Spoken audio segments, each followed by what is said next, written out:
জমিয়াত উলেমার হিন্দের পক্ষ থেকে ওয়াকফ বিলের বাতিলের দাবিতে কেন্দ্রীয় বিজেপি সরকারের বিরুদ্ধে প্রতিবাদ জানিয়ে আজ বিকেলে মন্তেশ্বর কুসুমগ্রাম বাজার এলাকা থেকে একটি বিশাল মিছিল শুরু হয়।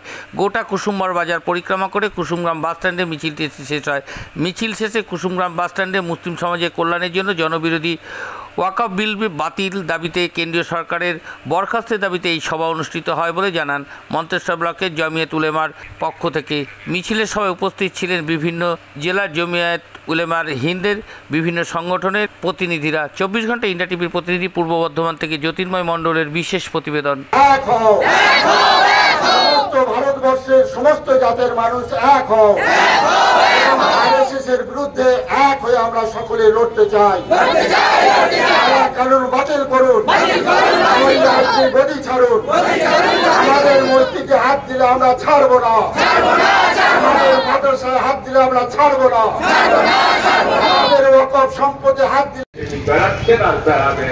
আইন যতই পাল্টা, আইন পাল্টা, সলমানের আইন পাল্টা, ভারতবাসী কিছু লাভ হবে না। লাভ করবে যাদের কাছ থেকে টাকা নিয়েছে দাদা দাদা, সেই টাকা সুদ সহ রিটার্ন দেবে। তাতে জমি চাইলে জমি দেবে, বাড়ি চাইলে বাড়ি দেবে, অর্থ চাইলে অর্থ দেবে, ব্যাংকের দরজাগুলো খুলে দেবে। সেখানে আপনি একটা কৃষি লোন করতে গেলে পরে পায়ের কিছু হয়ে যায়। জনক করেছে, তার নাম ছিল করণ চাঁদ, এই নাম থেকে পাল্টে দিয়ে জাতির জনক করেছে। এটা ভারতবর্ষের মুসলমানরা, ভারতবর্ষের আকাবিররা, ভারতবর্ষের আকাবির এখনো মরে যায়নি। আকাবিরদের হুকুমের শুধু আমরা অপেক্ষায় আছি। কাল জেহাদি হিন্দুস্তান যদি ঘোষণা হয়ে যায়, আমরা কাউকে ছাড়বো না। যারা আরএসএস এর দালালি করবে, যারা বিজেপির দালালি করবে, আমরা চিহ্নিত করে নেব এবং তাদের সামনে আমরা আপোষ করব না। বাকি যারা আমরা অমুসলিম ভাইরা আছি, খ্রিস্টান ভাইরা আছি, আমরা দাম কমে গেছে না? হ্যাঁ, গ্যাসের দাম কমে গেছে। মুসলমান ছাড়া অন্যান্য যারা দেশে বাস করছে তাদের ছেলেমেয়েরা গাদা গাদা চাকরি পেয়েছে, পাই। অথচ আমাদের ধর্মের লটাকে তুলে দিচ্ছে।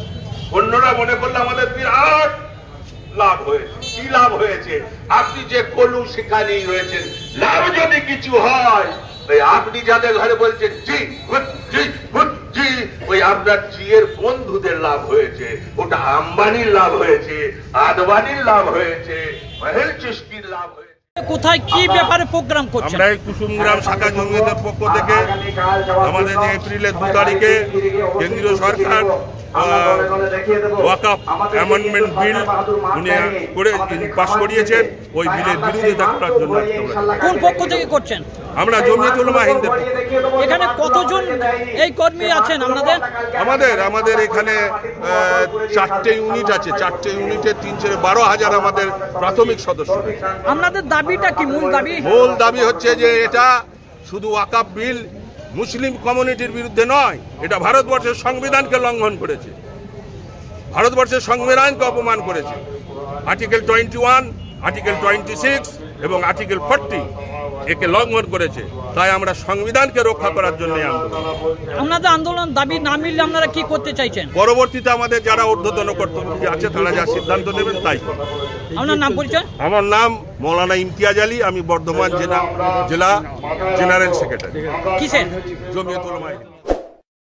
আপনাদের কোন পক্ষ থেকে কোথায় কিসের আন্দোলন চলছে?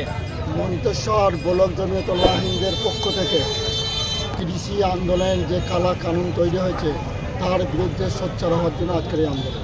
কিভাবে আন্দোলন হচ্ছে? এটা আমাদের জমিয়ত উলেমা হিন্দের পূর্বসূরীরা যেভাবে আন্দোলন করে গেছে, খুব শান্ত সুষ্ঠুভাবে সাম্প্রদায়িক সম্প্রীতিকে বজায় রেখে আমাদের আন্দোলন চলছে। কোথায় হচ্ছে আন্দোলনটা আজকে? কুসুমগ্রাম বাস স্ট্যান্ডে হচ্ছে, মন্তেশ্বর ব্লক জমিয়ত উলেমা হিন্দের পক্ষ থেকে। মানে এই আন্দোলনে কে কে উপস্থিত আছেন? এখানে বর্ধমান জেলা জমিয়তের সাধারণ সম্পাদক মৌলানা ইমতিয়াজ আলী সাহেব আছেন, মন্তেশ্বর ব্লকের সভাপতি মৌলানা আব্দুল হালিম সাহেব আছেন এবং মন্তেশ্বর ব্লকের সম্পাদক হাফেজ মৌলানা মঈনুদ্দিন সাহেব আছেন এবং কুসুমগ্রাম শাখার সভাপতি হাফেজ বাবা আলী সাহেব আছেন। আমাদের আরও অন্যান্য সমস্ত বুদ্ধিজীবী প্রমুখরা। আপনাদের দাবি কি? মূল দাবি কি? আমাদের মূল দাবি হচ্ছে এই ওয়াকফের যে কালা কানুন এনেছে এটাকে বাতিল করা ওয়াকফ স্টেটের সমস্ত দায়িত্ব যেটা মুসলমানদের হাতে ছিল পুনরায় পুনর্বহাল করা, নতুন করে সংশোধিত আইন, এটা আমরা মানছি না, এটা আমরা মানতে চাই। এই বিল প্রত্যাহার, ওয়াকফ বিল প্রত্যাহার না হলে আপনারা কি করতে চাইছেন? ওয়াকফ বিল প্রত্যাহার যদি সরকার না করেন, আমরা এরপরও বৃহত্তম আন্দোলনে যোগ দেবো। কৃষি আন্দোলন এবং শাহিনবাগ আন্দোলনের মতো আমরা যোগ দেবো। এবং যত বড় বড় সিটি আছে, কলকাতা আছে, বোম্বে আছে, দিল্লি আছে, সমস্ত কলকাতা সমস্ত সিটিগুলোকে আমরা অবরুদ্ধ করব। আপনাদের আন্দোলন তাহলে চালিয়ে যাবেন? আমাদের আন্দোলন চলবে। এই জন্য কোন সরকার বেশি দায়ী? এর জন্য আরএসএস এর মদতস্থ বিজেপি সরকার 1 নম্বরে দায়ী। আমাদের পশ্চিমবঙ্গ সরকারও দায়ী কম নয়, কারণ এনারা সেখানে সই করা থেকে ফিরে এলেন না কেন? ওই কালো যে তৈরি হয়েছে সেখানে, এখানের অভিষেক বাবু তিনি না করতে পারতেন, তিনি অস্বীকার করতে পারতেন, তিনি কিন্তু অস্বীকার করেন। যে আইনের বিরুদ্ধে আমি বলছি এ কথা তিনি বলেন। সেই জন্য আমরা পশ্চিমবঙ্গ সরকারকে আমরা দায়ী করছি। আপনারা কি মানে এই যে ওয়াকফ বিল প্রত্যাহারের দাবি না হলে কি আপনারা প্রধানমন্ত্রীর পদত্যাগ চাইছেন? আমরা চাইছি। আমরা সারা অল ইন্ডিয়া জমিয়ত যদি প্রত্যাহার বিল না করেন, তাহলে আমরা অল ইন্ডিয়া জমিয়তের পক্ষ থেকে এবং ভারতবর্ষের জনসাধারণের পক্ষ থেকে আমরা প্রধানমন্ত্রীর পদত্যাগের দাবি করছি। আপনার নাম পরিচয়? আমার নাম হাফেজ মৌলানা মঈনুদ্দিন, কুসুমগ্রাম মাদ্রাসার শিক্ষক। আমার বাড়ি হচ্ছে দিল্লি। কালকে আপনাদের কলকাতা এই জমিয়তের যে মিটিংয়ে আপনাদের এখান থেকে কত সংখ্যক কর্মী যেতে পারে? মন্তেশ্বর ব্লকের 7টা শাখা আছে। এই 7টা শাখা থেকে গড় প্রায় 120-130খানা গাড়ি যাবে। তার মধ্যে 100টা বাস যাবে আর ছোটোখাটো গাড়ি মিলে 130টা গাড়ি যাবে। বাসের মাধ্যমেই যাবে।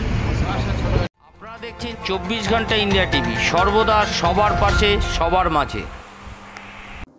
আজ এ পর্যন্ত। সঙ্গে রাখুন 24 ঘন্টা ইন্ডিয়া টিভি। দেখতে থাকুন সব জেলার সব খবর সবার আগে 24 ঘন্টা ইন্ডিয়া টিভির পর্দায়। নমস্কার।